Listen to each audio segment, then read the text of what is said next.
لا حول ولا قوة إلا بالله العلي العظيم. أعوذ بالله من الشيطان اللعين الرجيم. بسم الله الرحمن الرحيم. الحمد لله الذي لا يبلغ مدحته القائلون ولا يحصي نعماءه العادون ولا يؤدي حقه المجتهدون الذي لا يدركه بعد الهمم ولا يناله قوس الفطن الذي ليس لصفته حد محدود ولا نعت موجود ولا وقت معدود ولا أجل ممدود فطر الخلائق بقدرته ونشر الرياح برحمته ووتد بالصخور ميدان أرضه ثم الصلاة والسلام والتحية والإكرام على رسول الثقلين جد الحسنين أبي الزهراء محمد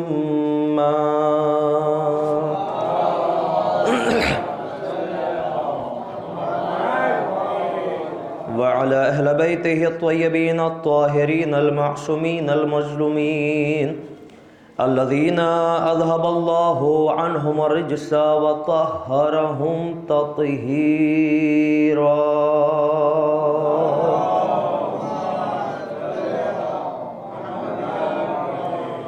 ولعنة الله على أعدائهم ومنكر فضائلهم ومصائبهم وغاصب حقوقهم وناصب شيعتهم وهادم مزاراتهم أجمعين. أما بعد فقد قال الله الحكيم في القرآن المجيد. بسم الله الرحمن الرحيم. إنا أعطيناك الكوثر. صلوات بر محمد وعلى محمد.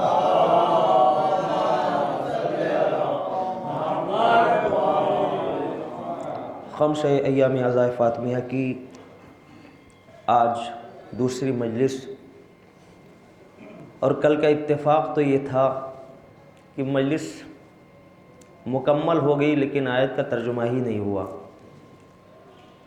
کہ ایک ایسی مشہور و معروف آیت کہ جسے اپنے تو اپنے غیر بھی پڑھا کرتے ہیں، جسے اپنے تو اپنے غیر بھی یاد رکھتے ہیں، قرآن مجید کا سب سے چھوٹا سورہ، سب سے چھوٹا سورہ، اس سے چھوٹا سورہ قرآن کا کوئی نہیں ہے. فقط 3 آیتیں ہیں، اور جو پہلی آیت ہے انا اعطیناک الکوثر، پیغمبر ہم نے آپ کو کوثر عطا کیا. چونکہ ابتدا کرنا ہے لہذا ترجمے کے ذریعے سے ابتدا کروں گا کہ پیغمبر ہم نے آپ کو کوثر عطا کیا. اب جو کہہ دیا اللہ نے کہ ہم نے آپ کو کوثر عطا کیا، تو مورخین نے لکھنا شروع کر دیا، مفسرین نے لکھنا شروع کر دیا کہ کوثر سے مراد حوض کوثر، کوثر سے مراد نہر، کوثر سے مراد جنت کی خاص نہر کا نام. اور سب نے اپنے اپنے اعتبار سے راویوں نے لکھنا شروع کر دیا کہ پیغمبر کو اللہ نے کوثر یعنی حوض کوثر عطا کیا. تو یہاں پر ایک سوال میرا ہے کہ اللہ نے اپنے حبیب سے فرمایا تھا حدیث قدسی میں کہ میرے حبیب اگر تجھے پیدا کرنا نہ ہوتا تو میں کچھ بھی پیدا نہ کرتا. فرمایا تھا کہ میرے حبیب اگر تجھے خلق کرنا نہ ہوتا تو میں کچھ بھی خلق نہ کرتا، پیدا نہ کرتا. کیا مطلب ہے اس کا؟ حدیث قدسی کا مطلب یہ ہے کہ اگر اللہ نے زمین بنائی تو حضرت محمد کے صدقے میں آسمان بنایا، حضرت نبی کے صدقے میں جنت بنائی، حضرت نبی کے صدقے میں کوثر بنایا، وہ بھی میرے نبی کے صدقے میں۔ اب ترجمہ پڑھتے ہوئے ہم کیسے ترجمہ کر دیں کہ اے حبیب ہم نے آپ کو کوثر عطا کیا؟ اللہ نے سب کچھ پیدا کیا اپنے حبیب کے صدقے میں، اور جب اس کے صدقے میں پیدا ہوا پھر اللہ وہی چیز اگر انعام کے طور پر دے تو یہ انعام تو نہیں ہوگا، کیونکہ حبیب کے صدقے میں وہ پہلے خلق کیا جا چکا ہے۔ اب ہم نے مفسرین کو دیکھنا شروع کیا، اپنے مفسرین کو بھی دیکھا، اہل سنت کے مفسرین کو بھی دیکھا۔ فخر رازی اہل سنت کے بڑے عالم دین ہیں، انہوں نے اپنی کتاب تفسیر کبیر میں لکھا کہ یہاں انا اعطیناک الکوثر سے مراد حوض کوثر اس لیے نہیں ہے کہ اللہ نے کوثر خود ہمارے نبی کے صدقے میں بنایا ہے لہذا دوبارہ دینے کا کوئی فائدہ نہیں ہوگا، کہ پھر کیا ہے؟ کہ کوثر سے مراد حضرت فاطمہ الزہرا سلام اللہ علیہا۔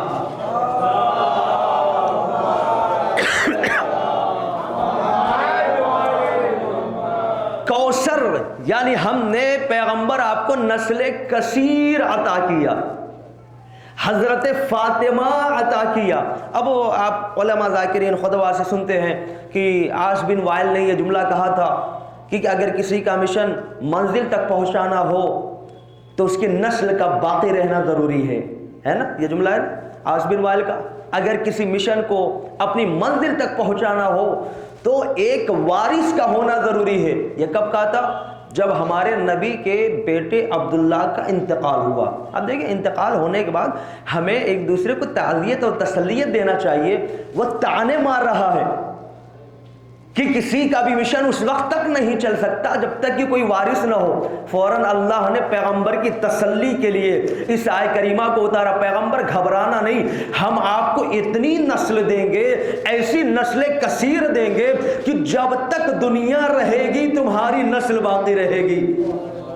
پیغمبر گھبرانا نہیں، اور یاد رکھنا یہ جو کہہ رہے ہیں نا کہ آپ کی کوئی نسل نہیں ہے، تو یاد رکھنا ان شانئک ھو الابتر، آپ کا دشمن ابتر ہے، اور ایسا ابتر ہے کہ ابو جہل کی نسلیں ختم ہو گئی، ابو لہب کی نسلیں ختم ہو گئی، مگر محمد کی نسل آج بھی ہے، قیامت تک باقی رہے گی۔ صلوات بر محمد و آل محمد۔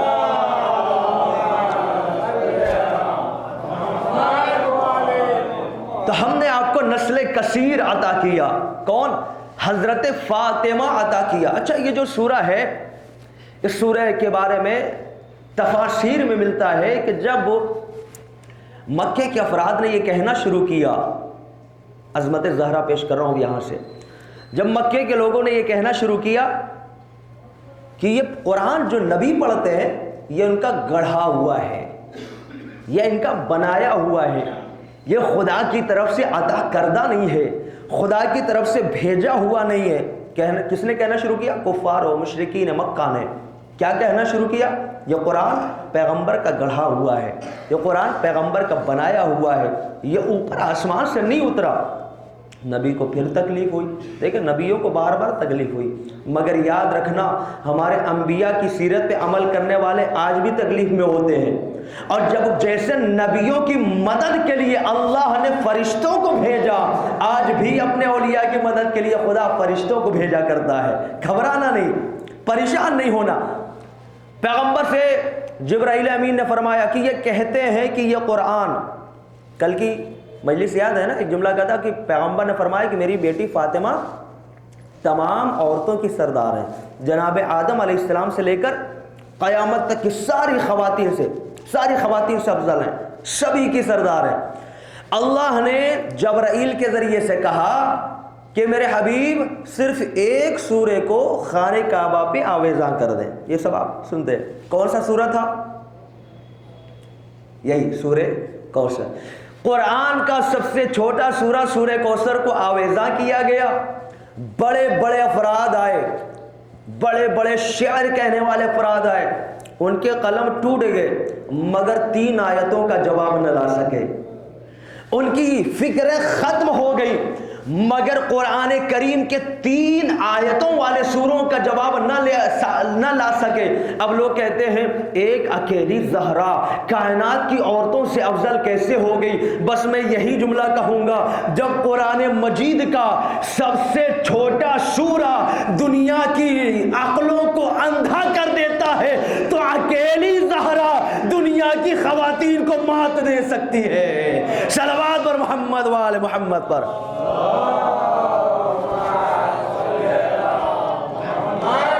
ایک سب سے چھوٹا سورہ بڑے بڑے عقل مندوں کی عقلوں پہ پانی پھیر سکتا ہے تو ایک اکیلی زہرا کائنات کی خواتین سے افضل ہو سکتی ہے. میں آگے بڑھتے ہوئے عرض کروں، کسی نے ہمارے نبی سے پوچھا، بالکل میرے لیے نئی بات ہے، اگر آپ نے سنا ہو تو انشاءاللہ دوہرا دیا جائے گا، نہ سنا ہو تو دعا دے دیجیے گا.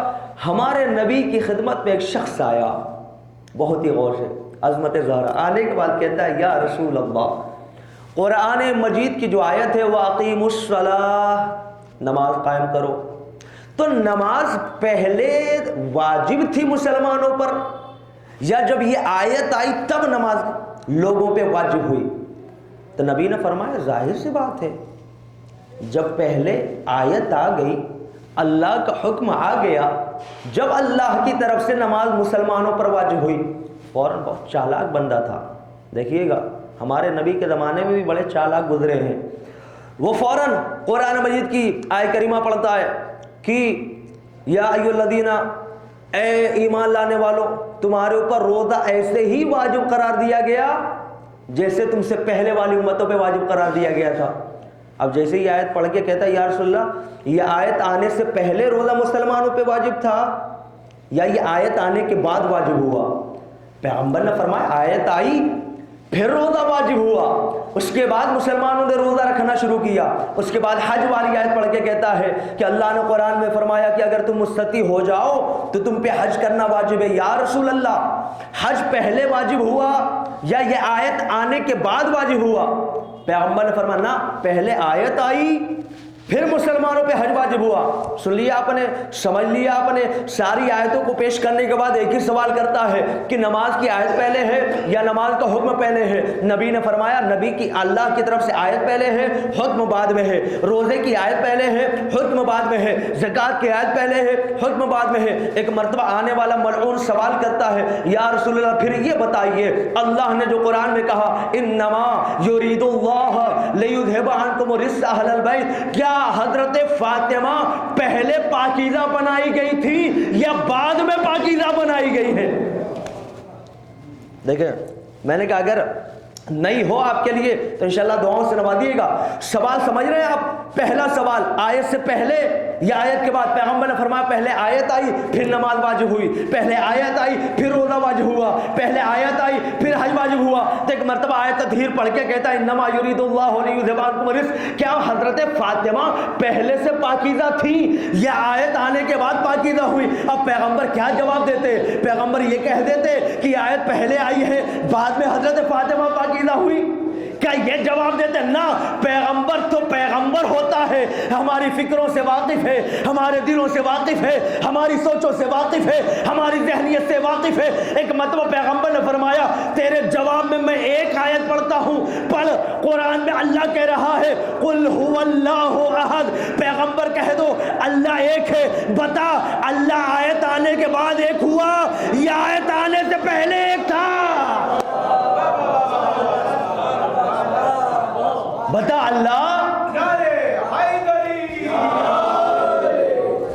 بتا اللہ آیت آنے کے بعد ایک ہوا یا آیت آنے سے پہلے ایک تھا؟ ایک مرتبہ کہتا یا رسول اللہ کیسی بات کرتے ہیں، اللہ پہلے سے ایک تھا، آیت بعد میں آئی. پیغمبر نے فرمایا شہزادی فاطمہ میرے نور کے ساتھ پاکیزہ بنائی گئی ہے، آیت بعد میں آئی ہے. صلوات پر محمد وآل محمد.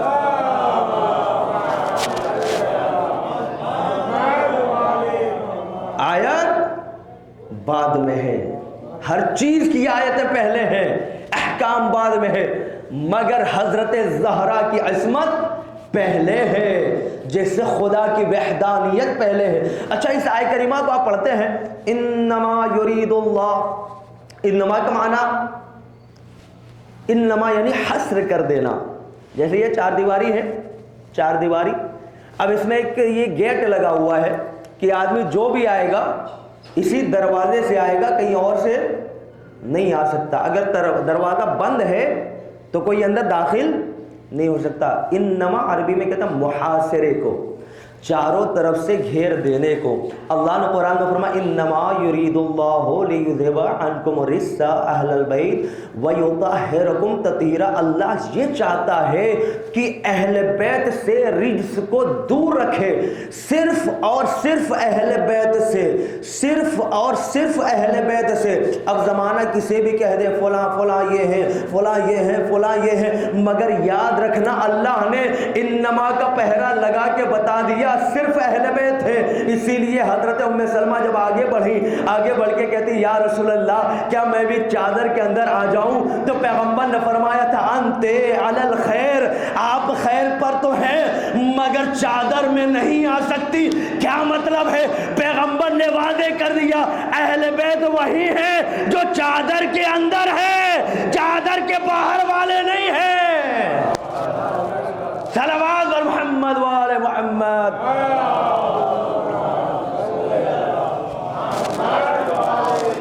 اہل بیت وہی ہیں جو چادر کے اندر ہیں، چادر کے باہر والے نہیں ہیں۔ اچھا ماشاءاللہ ہر شب جمعہ ہمارے سارے بزرگ، سارے نوجوان، سارے بچے ایک حدیث ضرور سنتے ہیں جس کا نام ہے حدیث کسا۔ کسا کا معنی چادر، حدیث یعنی بات، یعنی چادر والی بات۔ کس کی چادر تھی؟ کہاں کی چادر تھی؟ کیسی چادر تھی؟ کتنی بڑی چادر تھی؟ کا روایتوں میں تو یہی ہے کہ جب حضرت زہرا اوڑھتی تھی تو فقط ان کے لیے برابر آتی تھی۔ اللہ جانے جب اس کے اندر ایک بھی آ گیا، دوسرا بھی آ گیا، تیسرا بھی آ گیا، چوتھا بھی آ گیا، پانچواں بھی آ گیا، اس کا جواب دینے کے لیے دور جانے کی ضرورت نہیں ہے۔ لوگ کہتے ہیں کربلا اتنی چھوٹی سی ہے، مختصر سی ہے، مگر ہر سال مجمع بڑھ رہا ہے۔ کبھی 2 کروڑ کا مجمع تھا پھر بھی اس کے اندر لوگ آ جاتے تھے، کبھی 3 کروڑ کا مجمع ہوا پھر بھی اس کے اندر آ گئے، کبھی 4 کروڑ کا مجمع ہوا پھر بھی اس کے اندر آ گئے، 5 کروڑ کا مجمع ہوا پھر بھی اس میں آ گئے۔ ہم یہی جواب دے رہے ہیں جب کربلا اتنی عظیم ہے کہ کتنے بھی افراد آئیں تو اسے اپنے اندر لے لیتی ہے۔ چادر تطہیر بھی ایسے ہی معجز نما تھی، پنجتن آتے گئے چادر بڑھتی چلی گئی، پنجتن آتے گئے۔ اور آپ ماشاءاللہ ہر شب جمعہ جو سنتے ہیں، میں نے ابھی آٹو میں یہ ذکر کیا کہ انشاءاللہ حدیث کسا کے حوالے سے تھوڑی سی آج گفتگو کروں گا میں۔ سنتے ہیں آپ ہر شب جمعہ، ترجمہ ضرور پڑھا کریں، گجراتی میں ہو، اردو میں ہو، ہندی میں ہو، جو زبان آئے اس زبان میں پڑھا کریں، سنا کریں، کیونکہ عربی کا سننا اور ہے، ترجمے کو سمجھ کے عربی کا پڑھنا اور ہے۔ کیونکہ قرآن کو پڑھنے والے بہت تھے، بہت ہیں اور بہت رہیں گے، مگر سمجھ کے پڑھنے والے کل بھی کم تھے، آج بھی کم ہیں۔ لہذا سمجھ کے پڑھنا یہ ہمارے لیے اچھی بات ہے۔ بڑے حدیث کے ساتھ کہاں سے شروع ہوئی؟ کل جناب جابر نے فرمایا کہ میں نے شہزادی فاطمہ سے سنا کہ ایک روز پیغمبر آئے اور پیغمبر نے فرمایا اے فاطمہ میرے بدن میں ضعف محسوس ہو رہا ہے۔ یہی فرمایا، یہی ہے، میرے بدن میں ضعف محسوس ہو رہا ہے، لہذا اے فاطمہ آپ اپنی یمنی چادر لے کر آئیے۔ کیا فرمایا؟ آپ اپنی یمانی جسے یمنی چادر لے کر آئیے اور مجھ کو اڑھا دیجئے۔ شہزادی نے کیا کیا؟ گئی اپنی یمنی چادر لائیں، پیغمبر کے اوپر ڈال دیا۔ اب جو آپ پڑھتے ہیں پہلی صلوات سے پہلے کہ جیسے شہزادی نے چادر ڈالا فوری طور پر پیغمبر کا چہرہ 14ویں کے چاند کی طرح چمکنے لگا۔ پیغمبر نے آتے ہوئے کیا فرمایا تھا؟ میرے بدن میں ضعف ہے، میں اپنے بدن میں ہلکا پن محسوس کر رہا ہوں، لہذا اپنی یمنی چادر لائیے اور ڈالیے۔ اب کیا ہے روایت میں حدیث کے سامنے جیسی شہزادی نے چادر ڈالا فوری طور پہ پیغمبر کا ضعف ختم ہو گیا، چہرہ 14ویں کے چاند کی طرح چمکنے لگا۔ کیا سبق ملا؟ کہا اگر پیغمبر کو ضعف آئے تو وہ چادر زہرا کو منگاتے ہیں۔ قیامت تک کے لیے سبق ہے، اگر تم پر مشکلیں آئے تو فرش عزائے زہرا بچھانا، یہاں چلے آ جانا، ہر مشکلیں تمہاری دور ہو جایا کریں گی۔ یہ سبق ہمارے نبی سے ہے کہ جب پیغمبر کو ضعف آیا، حضرت زہرا کی چادر کا سہارا لیا۔ آگے بڑھیے، پیغمبر پر نکل آنا چاہیے تھا نا چادر سے، نکلے تو نہیں۔ اس کا مطلب پیغمبر کو پتا تھا کہ ابھی کچھ اور بھی کارنامے ہونے ہیں جسے قیامت تک یاد کیا جائے گا۔ کچھ دیر ہی گزری تھی، مولا امام حسن مجتبیٰ علیہ السلام تشریف لائے۔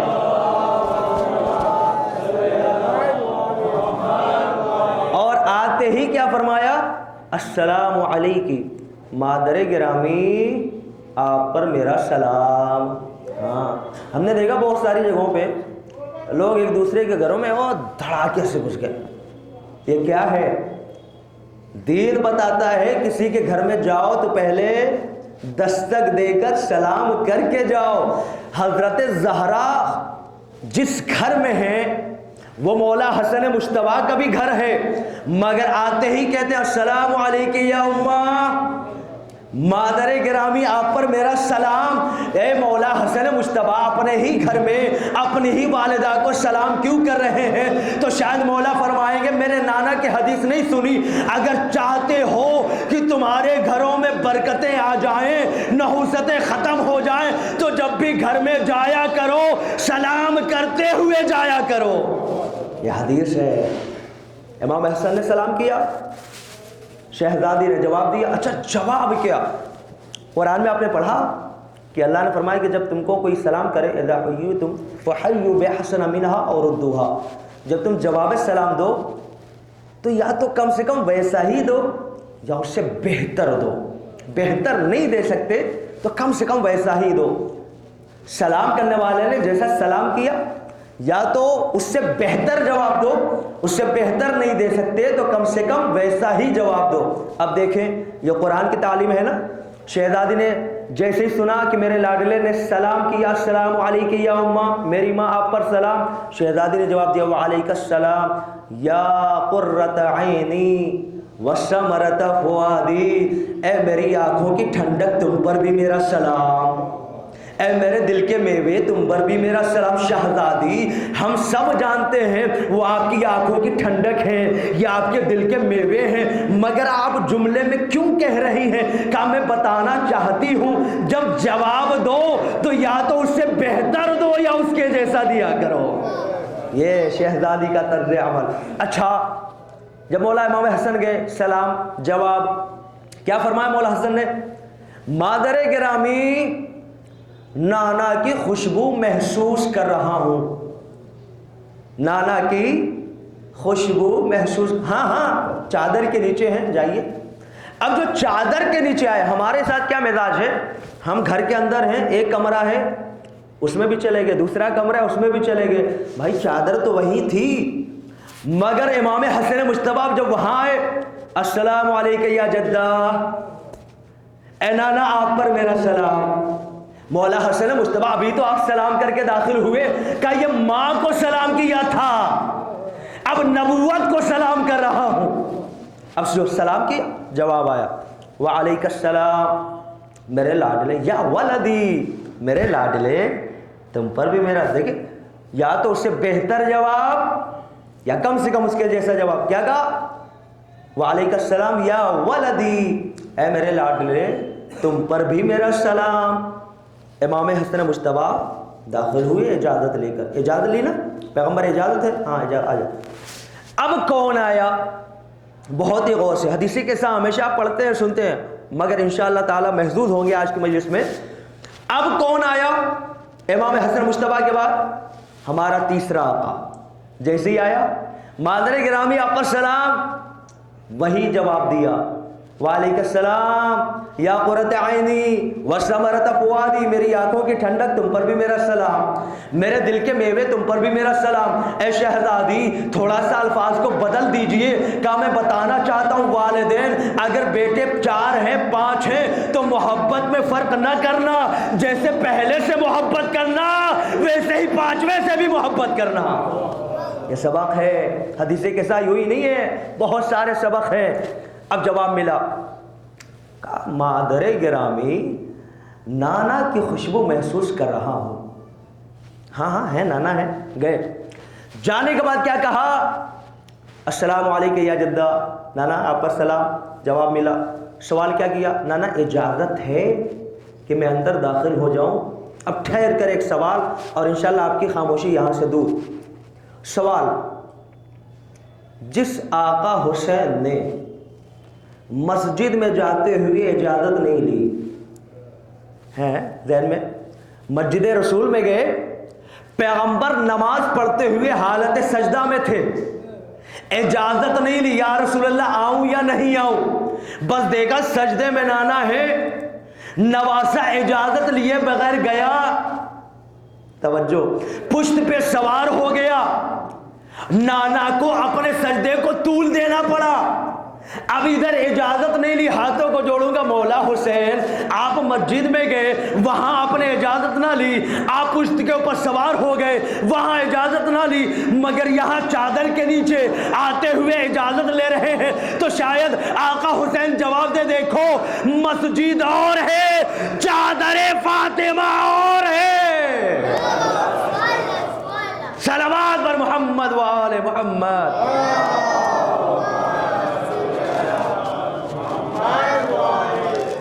مسجد اور ہے, چادر فاطمہ اور ہے, اجازت لینا ہوگی. اجازت لیا, اندر داخل ہو گئے. اب اس کے تھوڑی دیر کے بعد کون آیا؟ امیر المؤمنین. سلام, جواب سلام, اجازت لی, اندر داخل ہو گئے. کتنے امام آ گئے ابھی تک؟ کل کا جملہ یاد ہے نا کہ کائنات میں فقط شہزادی وہ خاتون ہیں کہ جو قبر میں کہہ سکیں گی کہ میرا نبی میرا بابا ہے, میرا امام میرا شوہر اور میرے بیٹے ہیں. یاد ہے نا یہ جملہ کل کا؟ کتنے امام آ گئے اب تک؟ مولا امام حسن آئے, اس کے بعد امام حسین آئے, اس کے بعد امیر المومنین آئے. سب نے کہا ایسا لگ رہا ہے کہ یہاں رسول اللہ موجود ہیں. سب نے یہ نہیں کہا موجود ہیں, ایسا لگ رہا ہے, ان کی خوشبو آ رہی ہے. فاطمہ سب کی رہنمائی کرتی, جائیے ہاں وہاں ہے, جائیے ہاں وہاں ہے, جائیے ہاں وہاں ہے. اب تو عظمت زہرا سمجھیے, جو تین اماموں کی رہنمائی کرے اسے فاطمہ زہرا کہا جاتا ہے. جو 3 اماموں کی رہنمائی کرے اسے فاطمہ زہرا کہا جاتا ہے. مولا کائنات چلے گئے. اس کے کچھ دیر کے بعد شہزادی نے فرمایا کہ میں بھی گئی, سلام کیا, اجازت لے کر اندر داخل ہو گئی. جیسے ہی داخل ہوئی, اب کون آنا باقی تھا بھائی؟ ہاں, جو آپ علماء سے سنتے ہیں, اب کون آنا باقی تھا؟ اب تو فرشتہ پریشان ہو گیا. جبریل آ بھی گئے, کھڑے ہو بھی گئے, مگر ہمت نہیں ہے کہ چادر میں چلے جائیں. جبرائیل ہے نا, پیغمبر ہے نا, نبی کے پاس کبھی بھی جا سکتے ہیں, مگر ہمت نہیں کہ چادر میں چلے جائیں. اے جبرائیل کیوں نہیں گئے؟ آخر آپ تو نبی کے اوپر وحی لے کر آتے ہیں, نبی چادر کے اندر ہیں, نبی ہر جگہ نبی ہوتا ہے, وحی کہیں بھی لے کر آپ جا سکتے ہیں, مگر چادر زہرا میں کیوں نہیں گئے؟ کہا تمہیں پتا نہیں, جب میرا امام بغیر اجازت کے نہ گیا تو میں بغیر اجازت کیسے جاؤں گا؟ صلوات بر محمد و آل محمد.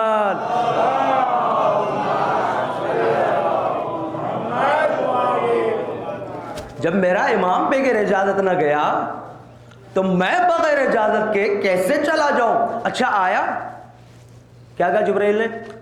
یا رب ومن تحت الکسا, پروردگار چادر کے نیچے کو آ چکے, زمین پہ چادر کے قریب کھڑے ہو چکے ہیں. پروردگار کون ہے؟ چادر کے نیچے کون ہے؟ عجیب بات ہے. کیا جبریل نے دیکھا نہیں ہے؟ مولا حسن مصطفیٰ کو دیکھا نہیں ہے؟ امام حسین کو دیکھا نہیں ہے؟ کیا مولا کائنات کو دیکھا نہیں ہے؟ کیا رسول اللہ کو دیکھا نہیں ہے؟ کیا شہزادی فاطمہ کو دیکھا نہیں ہے؟ کہا دیکھا تو ضرور ہے مگر الگ الگ دیکھا ہے، کبھی حسن کو دیکھا ہے، کبھی حسین کو دیکھا ہے، کبھی علی کو دیکھا ہے، کبھی زہرا کو دیکھا ہے، کبھی محمد کو دیکھا ہے، مگر جب یہ پانچوں تن کے نور اکٹھا ہو گئے تو اب سمجھ نہیں آ رہا ہے یہ ہے کون؟ کا پروردگار میں نہیں سمجھا، اب تو سمجھا کون ہے چادر کے نیچے؟ نہیں سمجھ آیا۔ اچھا اللہ نے بھی کیا کہا؟ کیا کہا خدا نے؟ ابھی ان پارٹیاں میں جو ہے یا میں فاطمہ کی مجلس میں صرف ایک جملے کے اوپر میں نے کچھ وقت لیا تھا کہ اللہ نے جو جملہ کہا، کیا جملہ کہا؟ ہوم فاطمہ و ابوہا و بالوہا و بنوہا۔ کیا کہا اللہ نے؟ چادر کے نیچے فاطمہ ہے، ان کے بابا ہیں، ان کے شوہر ہیں اور ان کے بیٹے ہیں۔ یہ بات ہے سمپل سی۔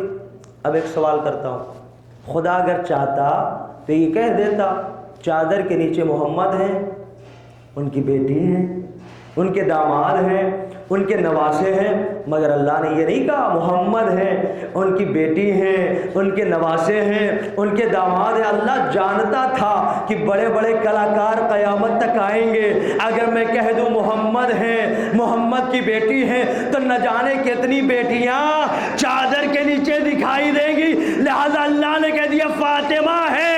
اب فاطمہ سے کوئی انکار نہیں کر سکتا۔ صلوات اور محمد وآل محمد۔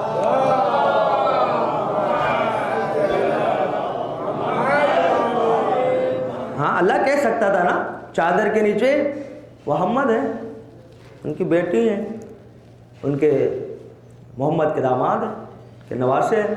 ارے نہ جانے کتنے نواسے چادر کے نیچے دکھائے جاتے ہیں، نہ جانے کتنی بیٹیاں دکھا دی جاتی۔ اللہ نے وہیں پہ روک لگا دی، نا فاطمہ ہے۔ اب جو فاطمہ ہے نا، اچھا ہے دوسرا ایک اور بھی تھا، اللہ اگر چاہتا تو کہہ دیتا علی ہے، ہاں علی ہیں، علی کی بیوی ہیں، علی کے بیٹے ہیں اور علی کے سسر ہیں۔ خدا چاہتا کہہ دیتا، مگر علی کا نام نہیں لیا اللہ نے۔ کیا نام لیا؟ ہم فاطمہ، فاطمہ ہے۔ پروردگار معاملہ کیا ہے؟ کیا تمہیں پتہ نہیں ہے کائنات کے مشکل کشا کو علی کہا جاتا ہے اور علی کی مشکل کشا کو فاطمہ کہا جاتا ہے۔ اللہ نے فاطمہ کا نام لیا۔ اچھا آپ سوچیں گے علی کی مشکل کشا فاطمہ؟ ہاں، جب مشکلوں سے تھک ہار کر علی آتے تو دلاسا دینے والی فاطمہ ہوتی، یہ مشکل کشا تھی۔ اب چادر کے نیچے یہ سب آ گئے۔ اللہ نے مجلس بھی پڑھ لی عرش پر، کیونکہ مجھے اسے حدیث کے ساتھ کو آج ہی مکمل کرنا ہے تاکہ کل کچھ اور بھی پیش کر سکوں۔ سب آ گئے، اللہ نے عرش کے اوپر پوری مجلس بھی پڑھ دی کہ میں نے زمین بنایا تو ان کے لیے، آسمان بنایا تو ان کے لیے، فرشتوں تم کو بھی بنایا تو ان کے لیے، یاد رکھنا کہ اگر یہ نہ ہوتے تمہیں نہیں بناتا۔ سب کچھ خدا نے پڑھ دیا۔ اب پڑھنے کے بعد جبریل سے کہا جبریل یہ آیت لے جاؤ، انما یرید اللہ لیذھب عنکم الرجس اہل البیت ویطہرکم تطہیرا۔ میں ہاتھوں کو جوڑوں گا پروردگار یہ آیت آپ کبھی بھی بھیج سکتے تھے، جبریل کبھی بھی پہنچا سکتے تھے، نبی کبھی بھی لے سکتے تھے، نبی کبھی بھی مجمع عام میں پہنچا سکتے تھے، مگر کیا سبب ہے کہ آپ نے اس وقت بھیجا جب جبریل نے سوال کر لیا، جب آپ نے مجلس پڑھ لی، جب آپ نے فرشتوں میں اعلان کر دیا کہ میں نے سب کچھ ان کے تصدق میں بنایا ہے، تو اللہ جواب دے گا سنو وہ اس لیے ہے تاکہ زمانے والوں کو پتہ چل جائے آیہ تطہیر فقط انہی کے لیے ہے، کوئی بعد میں نہ کہے فلاں بھی شامل تھے۔ اسی لیے پورے واقعے کے بعد اللہ نے آئے تطہیر کو نازل کیا، یہ آئے تطہیر جو حدیث قصہ کے اندر۔ اچھا آگے بڑھتے جائیں، بہت ساری چیزیں ہیں ابھی حدیث قصہ میں۔ جب جبریل نے پوچھا تھا کہ پروردگار یہ کون ہے، تو اللہ نے اس سے پہلے کا جملہ پڑھیے، اللہ نے سیدھے نہیں کہہ دیا ہوں فاطمہ، اس سے پہلے اللہ نے پورا قصیدہ پڑھا یہی والا کہ اگر یہ نہ ہوتے تو میں سورج نہ بناتا، اگر یہ نہ ہوتے تو میں چاند نہ بناتا، اگر یہ نہ ہوتے تو میں کچھ بھی خلق نہ کرتا۔ آئیے تھوڑا سا آگے، جب حضرت آدم علیہ السلام کو اللہ نے خلق کیا تو پیدا کرنے کے بعد فرمایا اے آدم عرش کی طرف دیکھو۔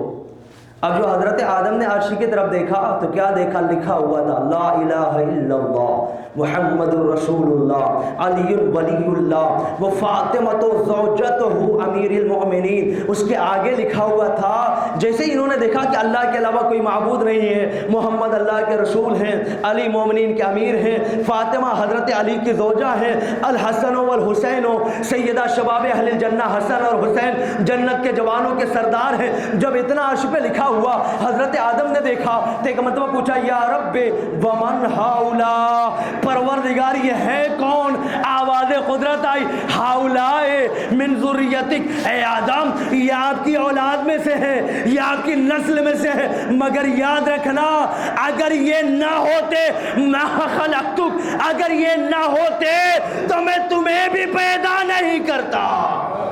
کس نے کہا؟ خداوند عالم نے، اگر یہ نہ ہوتے تمہیں بھی پیدا نہیں کرتا۔ اب جو حدیث قدسی پہلے شروع میں پیش کی وہاں تک آ جائیے۔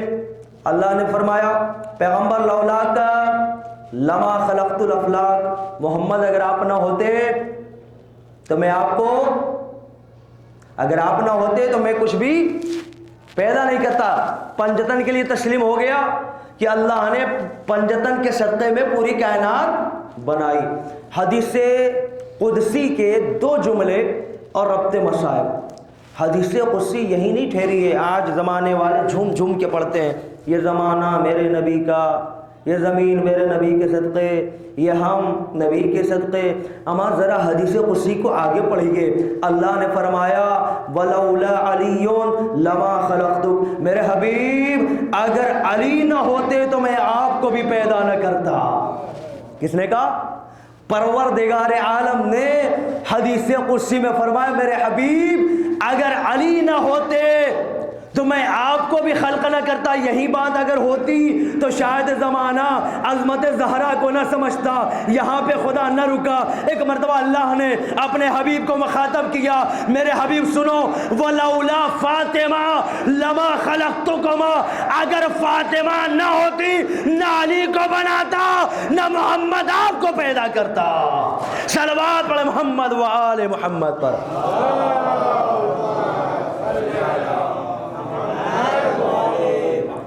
اللہ نے حدیث قدسی میں فرمایا میرے حبیب اگر فاطمہ نہ ہوتی تو نہ تو علی کو بناتا نہ آپ کو خلق کرتا۔ اس کا مطلب یہ ہے یہ زمین حضرت زہرا کا صدقہ، یہ آسمان حضرت زہرا کا صدقہ، یہ بارش حضرت زہرا کا صدقہ، یہ پانی حضرت زہرا کا صدقہ۔ اب سمجھ آیا ایام عزائے فاطمیہ میں فرش عزائے فاطمیہ کیوں بچھایا جاتا ہے؟ وہ اسی لیے بچھایا جاتا ہے تاکہ کوئی کچھ بھی ہمیں کہے مگر نمک حرام نہ کہے۔ کیوں؟ کیونکہ زمین سے اناج زہرا کا صدقہ، یہ پانی حضرت زہرا کا صدقہ، یہ بنا ہوا خون حضرت زہرا کا صدقہ، بدن میں بنا ہوا گوشت حضرت زہرا کا صدقہ۔ جب سب حضرت زہرا کے صدقے ہے تو نمک کھا کر نمک حلالی یہ ہے کہ ان کی مجلسیں کی جائے، فرش عزا بچھایا جائے۔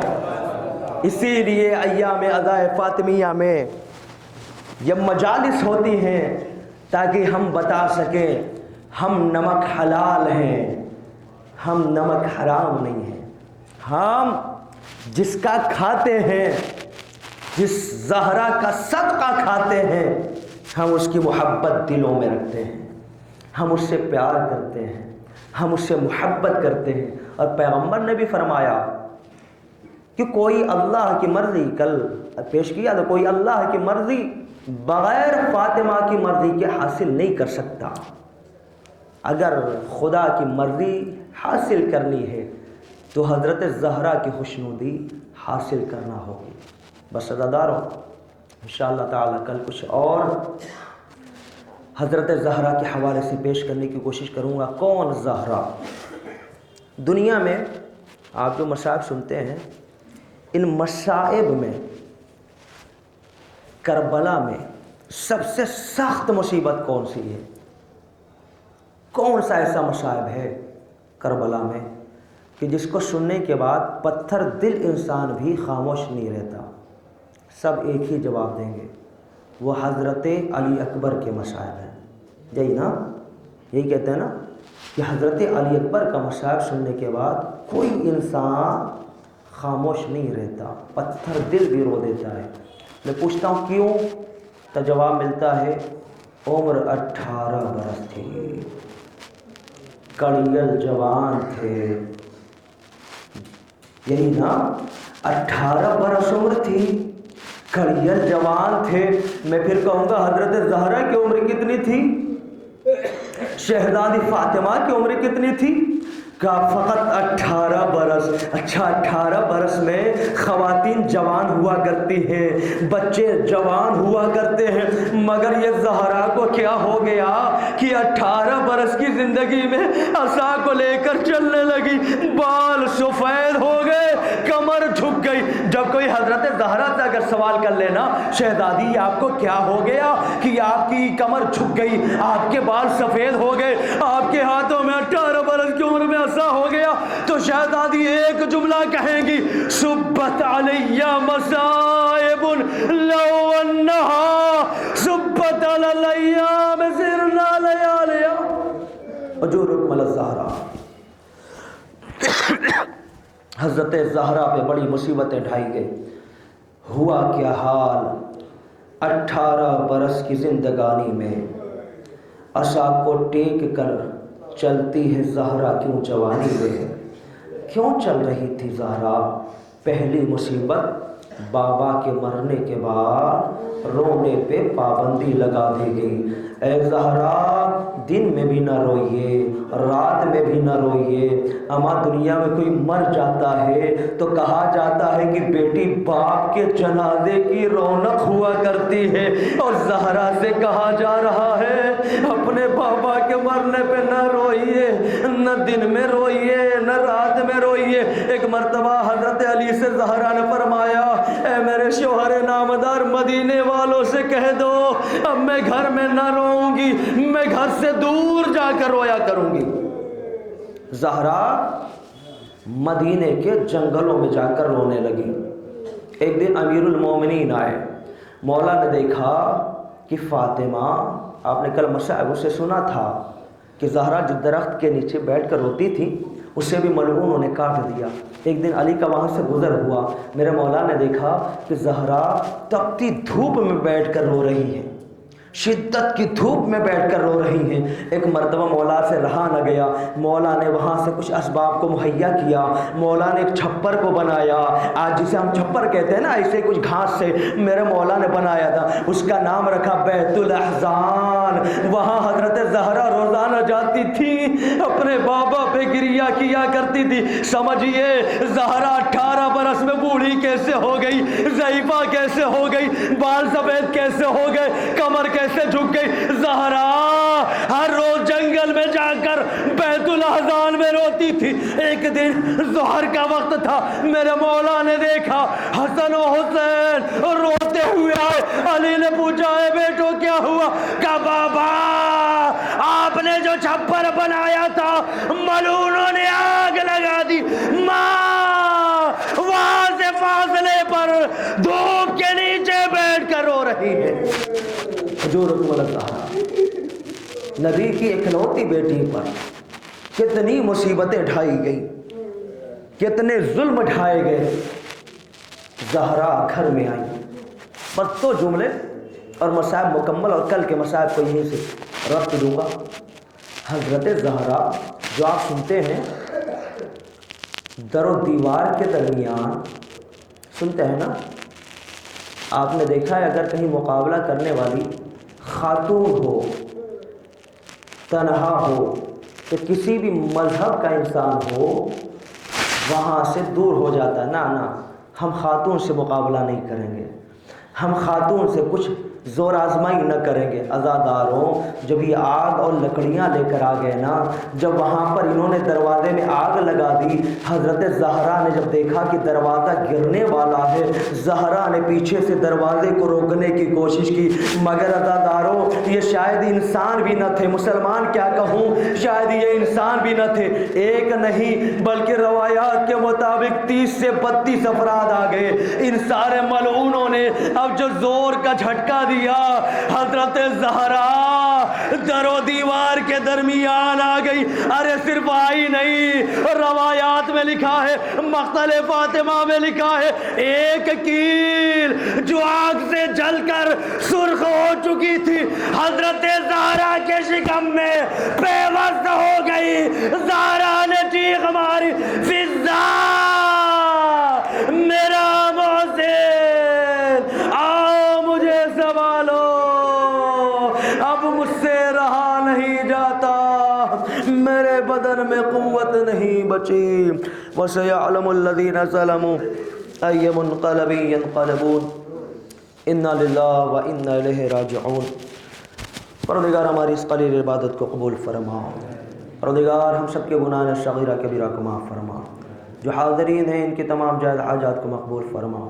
پروردگار ان مجالس میں جن مومنین نے شرکت کی ہے، پروردگار ان کی تمام مشکلات کو آسانیوں میں تبدیل فرما۔ پروردگار حضرت زہرا سلام اللہ علیہا کا واسطہ ہمارے بچوں کو دینی دنیاوی تعلیمات میں کامیابی عطا فرما۔ پروردگار حضرت علی اکبر علیہ السلام کا واسطہ ہمارے نوجوانوں کو جو تعلیمات سے فارغ ہو چکے انہیں بہترین جاب اور نوکری عطا فرما۔ پروردگار حضرت حبیب ابن مظاہر کا واسطہ ہمارے بزرگوں کو آخری سانس تک صراط مستقیم پہ گامزن فرما۔ پروردگار وقت کے امام زمان علیہ السلام کے ظہور میں تعجیل فرما اور ہم سب کو ان کے اعوان و اشعار میں شمار فرما۔ ربنا تقبل منا انک انت السمیع العلیم۔ ماتم فاطمۃ الزہرا۔